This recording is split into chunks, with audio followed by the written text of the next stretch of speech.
다니엘서를 통하여 세상은 혼란스럽고 뭔가 끝날 것 같은 그런 느낌이 들지만 그 속에서 역사하시는 생생한 하나님의 역사를 함께 보기 원합니다. 또한 그 하나님의 역사는 우리 개개인의 삶 가운데서도 여전히 살아계시고 여전히 우리를 인도하실 줄로 믿습니다. 예수 믿는 사람들이 세상을 살아갈 때에 물론 주일에 나와서 하나님께 예배를 드리고 또 어떤 그리스도인이라고 고백하기도 하고, 그런데 대부분 사회에 나가서는 세상 사람들과 어우러질 때는 그냥 세상 사람들이 생각하듯이 그렇게 생각하고 굳이 그리스도인이라고 드러내지 않고 이렇게 살아가는 모습을 볼 수 있습니다.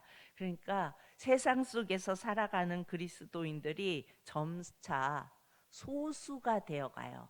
그러니까 내가 그리스도인입니다 라고 분명하게 말하고 그리스도인으로 살아가는 것이 아니라 내가 분명 하나님을 고백하고 하나님께 예배함에도 불구하고 세상 속에서 살아갈 때에는 그냥 그들과 똑같은 모습으로 드러내지 않고 살아가는 이런 모습들이 되어질 때가 많이 있다는 것입니다. 그리스도인들은 마치 오늘 다니엘서에 그들이 바벨론 포로로 끌려가고 있는 듯한 그런 인상을 지우기 쉽지 않은 그런 모습으로 살아가요.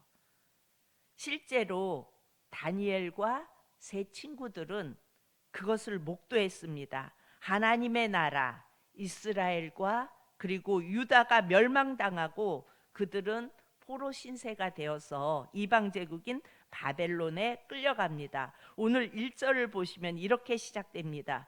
유다 왕 여호야김이 다스린 지 3년이 되는 해에, 그러니까 이 본문의 배경은요 주전 약 605년경입니다. 이때는 이 고대 근동의 정세가 다 바뀌고 있던 때였어요. 이때가. 그래서 그 지역의 정통적인 강자였던 이집트, 그러니까 우리 성경의 애굽, 이 애굽이 약해져요. 그러면서 주전 722년경에 북이스라엘을 멸망시키고 한때 가장 강력한 제국이었던 아수르, 이 아수르도 점차 몰락되고 있었어요. 그리고 대신 이때에 바빌로니아라고 하죠.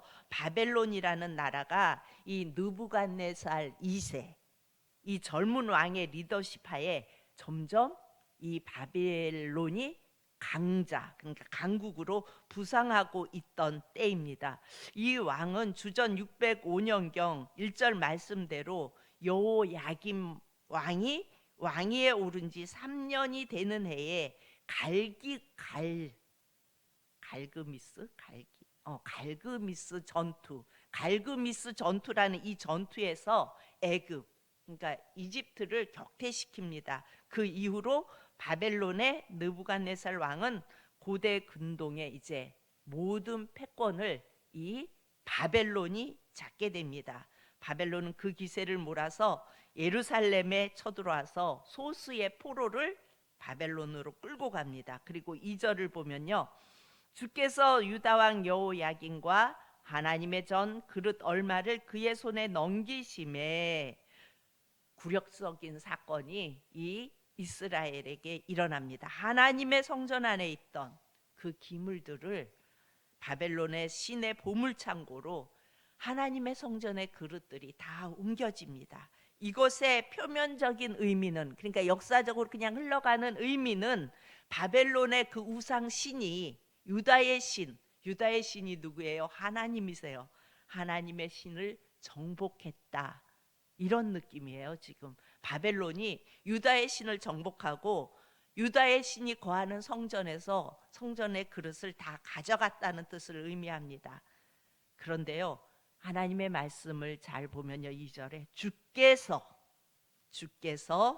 그의 손에 넘기심에, 어찌 보면 역사적으로 흘러가는 것을 보면 바벨론이 강대해서 이스라엘도 먹고 고대 근동의 모든 나라들을 몰락시키고 바벨론이 그 부상하는 것처럼 보여져요. 그런데 주께서 그의 손에 넘기셨다고 말씀하세요. 이 모든 되어지는 일을 주님께서 하셨대요. 이 말은 지금 예루살렘이 멸망하고 무너진 것은 바벨론 군대가 너무 강해서가 아니라 전적인 하나님의 뜻이었고 하나님의 주권 가운데 일어난 일이라는 것을 말씀하고 있는 것입니다. 사실 유다가 멸망하기 100년 이전부터 신실한 주의 선지자들이 일어나서 계속해서 이렇게 멸망할 거라는 것을 경고했습니다. 그러나 그들의 예언적인 경고에 유다는 귀를 기울이지 않았습니다. 그래서 예레미야 선지자는 하나님의 경고를 전하는데 하나님의 백성들이 우상 숭배를 하고 바알 숭배에 빠졌다. 그래서 그들이 오죽 탐욕스러웠으면 자기 자녀들을 불태워서 우상에게 바칠 정도였습니다. 뭐 하는 거예요? 이게 내 자녀를 이용해서라도 출세하고자 하는 부모의 어떤 그런 욕망이 그런 상황을 만들어냈습니다. 결국 그들의 죄로 인해 그들은 끌려간 것이라고 예레미야는 예레미야 애가에서 울며 이것을 선포하는 것을 우리는 볼 수가 있습니다. 자, 왜 이 세상은 점점 더 악해져만 가고 계속 세속화되어 가는 걸까요? 우리가 세상을 바라보면서 세상은 왜 이럴까? 왜 점점 이렇게 되어 가는 걸까?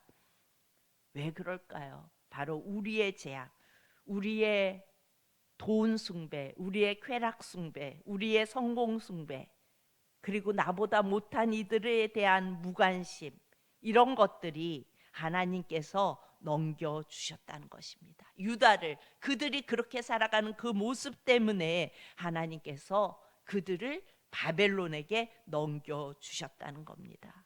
바벨론 포로는 하나님이 모른 채 일어난 일이 아니에요. 세상 역사가 돌아가는 것은 하나님이 모른 채 일어난 일이 아니라 하나님의 주권 가운데 일어난 일이었습니다. 그렇다면 오늘날 바벨론과 같은 세속 도시에서 살아가는 우리들에게, 오늘 우리들에게, 우리도 세상을 바라보면은 세상이 왜 이렇게 흘러갈까? 세계 정세를 보면 왜 이렇게 되어져 갈까? 어찌 보면 끝이 올 것 같은 그런 느낌을 들게 하잖아요. 그런데 이런 세상 속에서 1차적으로 믿음의 사람들에게, 우리에게 1차적으로 요구하는 것이 무엇일까요? 바로 회개입니다. 우리 안에 있는 마음의 우상들을 다 끄집어내고 파괴해야 합니다. 여러분, 우리는 몰라요. 우리는 서로가 서로를 모르지만 하나님은 너무나 잘 아십니다. 그래서 우리 마음 중심에 무엇이 들어있는지, 내가 무엇을 추구하는지, 뭘 바라보는지 하나님은 다 아십니다. 오죽하면 북한의 지하교회 성도들이 남한의 성도들을 위하여 이렇게 기도하고 있답니다. 북한 그 선교 모임에 갔는데 거기에서 오신 분이 그런 간증을 해요. 하나님, 남조선 교회가 물질 때문에 타락했다고 합니다. 하나님, 그들이 회개하게 해주세요.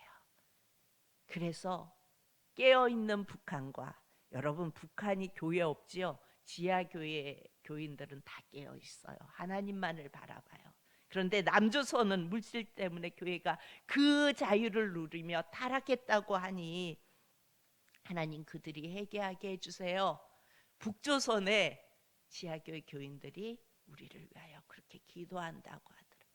저는 그 말씀을 들으면서 하나님의 음성으로 들려왔어요. 아, 정말 그렇겠구나, 그렇겠구나. 주님께서 그들을 바로, 그러니까 이 유다 백성들, 그들을 바로 하나님의 백성들의 죄 때문에 100년 이상을 선지자들을 통해서 말씀하셔도 듣지 않자 하나님이 어떻게 하셨어요? 그들을 포로로 바벨론에 넘기신 것입니다. 하나님은 유대 백성들이 깨어나기를 원하셨어요.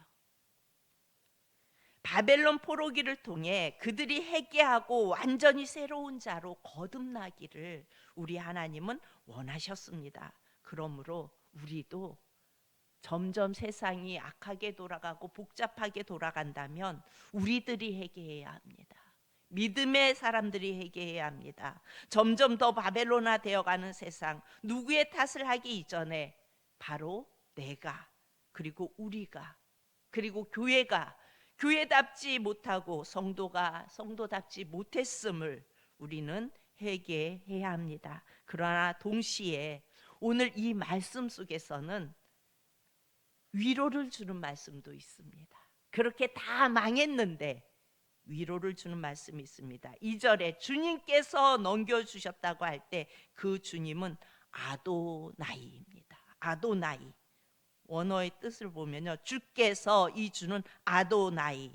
아도나이 뜻이 뭐예요? 세상을 통치하시는 주권자 하나님. 이 세상이 복잡하게 돌아가고 뭔가 끝이 날 것 같은 이 상황 속에서 그럼에도 불구하고 하나님이 이 세상을 주권을 가지고 있고 이 세상을 통치하신다는 것입니다. 바벨론처럼 세속화되어 가는 세상 속에서도 여전히 하나님의 통치하심은 변하지 않는다는 사실을 오늘 우리에게 말씀해 주고 계십니다. 오늘도 우리는 그 주님을 바라보며 회개함으로 주권자 되시는 주님을 바라보며 의지하는 한날 되시기를 축복합니다. 또한 나의 삶 속에서도 나의 삶을 주님께서 주권자 되셔서 오늘 하루도 통치하시며 이끌어 가심을 믿으며 그 주님을 의지하며 나아갈 수 있는 저와 여러분이 되어질 수 있기를 축복합니다. 기도합니다.